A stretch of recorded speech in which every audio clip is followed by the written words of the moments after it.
L'islam présente une vision unique du mal, incarné par Iblis, un être dont l'existence est profondément ancrée dans le Coran et les enseignements du prophète. Ce personnage évoque à la fois la rébellion et la conséquence des choix de l'âme face à la parole divine. Sa tristesse, accentuée par des pleurs à 4 reprises, révèle sa complexité et l'intensité de son conflit interne. Au commencement de l'humanité, Iblis fut créé à partir du feu, une composition différente de celle d'Adam, modelée à partir d'argile. Lorsqu'Allah ordonna aux anges de se prosterner devant Adam, Iblis s'illustra par sa désobéissance, affirmant sa supériorité basée sur sa propre essence. Ce refus marqua une séparation définitive, le poussant à devenir l'ennemi naturel de l'homme.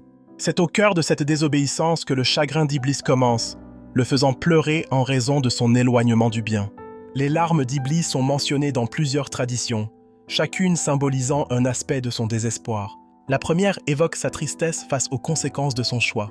En rejetant le commandement divin, Iblis a non seulement condamné sa propre âme, mais a également déclenché une lutte perpétuelle entre le bien et le mal, un combat qui s'étend à travers les âges. Sa deuxième larme, révélatrice de son regret, est une prise de conscience tardive de ce qu'il a perdu, la proximité d'Allah et la chance d'être parmi les plus dignes.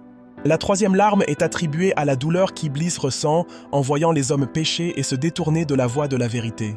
Contrairement à lui, les hommes ont la possibilité de se repentir et de retrouver la miséricorde d'Allah, une réalité qui amplifie son désespoir.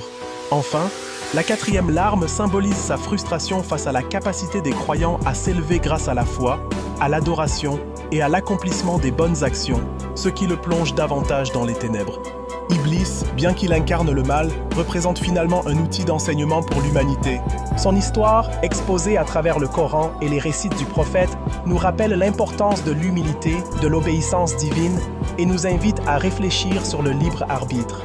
Les pleurs d'Iblis, loin d'être des simples manifestations de mélancolie, sont des leçons spirituelles sur les conséquences des choix, sur l'importance de la repentance et sur la possibilité de rédemption qui demeure toujours disponible, tant que l'on poursuit le chemin de la vérité.